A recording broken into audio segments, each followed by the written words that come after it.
भाई के नाम से पिंड दान संस्कार इत्यादि किया। यात्रा संपूर्ण करके घर लौटे।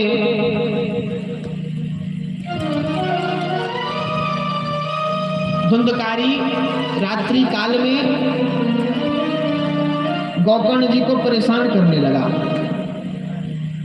हवा के रूप में कभी बैल बन जाए, कभी कुत्ता बन जाए, कभी सिंह बन जाए, कभी अग्नि का रूप दिखाए, कभी तेज तेज रोए, कभी तेज तेज चिल्लाए।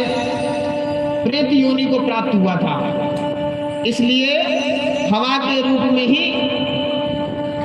गोकर्ण जी को परेशान करने लगा। गोकर्ण जी ने जल लिया हाथ में, अभिमंत्रित किया और जैसे ही हवा के ऊपर छिड़का, हवा बोल उठी, अहम भ्राता कुदीयस्मिन् धुंधकारीति नामतः स्वकीयेनेव दोषेण ब्रह्मत्वं नासितं मया। गोकर्ण, मैं तेरा भाई धुंधकारी हूं और अपने ही द्वारा किए हुए पाप कर्मों से मुझे यह प्रेत योनि मिली है। मेरे उद्धार का कोई पथ बताओ। गोकर्ण जी कहते हैं, मैंने तुम्हारे उद्धार के लिए गया में श्राद्ध किया, बद्रीनाथ में पिंड तर्पण किया, इत्यादि इत्यादि सभी क्षेत्रों में मैंने तुम्हारे नाम से दान दिया, तो क्या तुम्हारा कल्याण नहीं हुआ?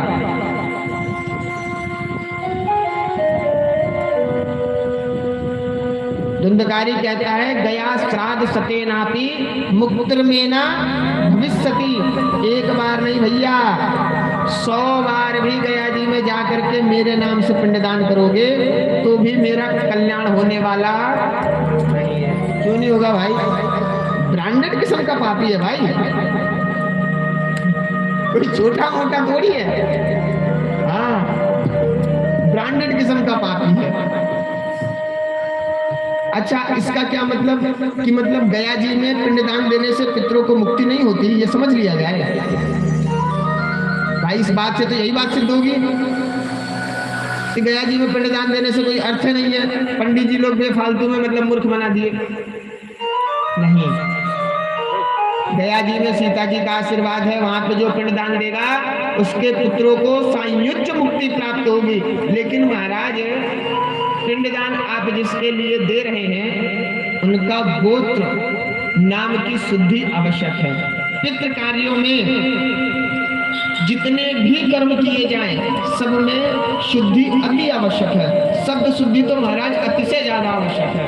हाँ, पितृ कार्यों में यदि आप पुत्र प्राप्ति के लिए या पुत्री प्राप्ति के लिए कोई यज्ञ करें अथवा अपने पितरों के कल्याण के लिए कुछ यज्ञ करें तो महाराज उसमें शब्द का शुद्ध उच्चारण अतिशय ज्यादा आवश्यक है। इसीलिए कहते हैं अच्छे ब्राह्मणों का चयन करें।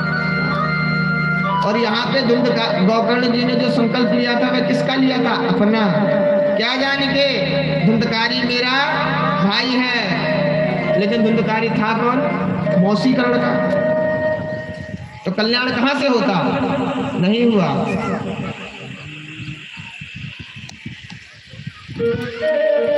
गोकर्ण धुंधकारी जी कहते भैया, गया में एक बार नहीं 1000 बार मेरे नाम का पिंडदान कर दो, लेकिन मेरा कल्याण होने वाला।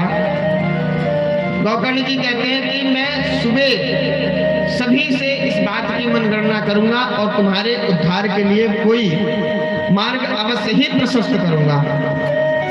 सवेरा हुआ, गोकर्ण जी ने गांव वालों को सभी बात बताई। गांव वाले कहते हैं, हे गोकर्ण, तुम तो साक्षात सूर्य के शिष्य हो, यदि तुम चाहो तो उन्हीं से पूछ लो और उनसे अच्छी राय देने वाला भला इस धरती पे है कौन?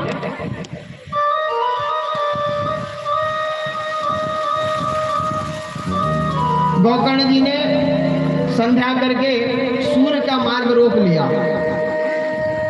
साक्षात सूर्य नारायण भगवान बताते हैं, धुंधकारी के कल्याण के लिए मात्र सिर्फ एक ही साधन है, वह क्या है? श्रीमद् भागवत। केवल और केवल श्रीमद् भागवत सप्ताह ज्ञान यज्ञ ही धुंधकारी को सायुज्य मुक्ति को प्राप्त करा सकता है। अन्य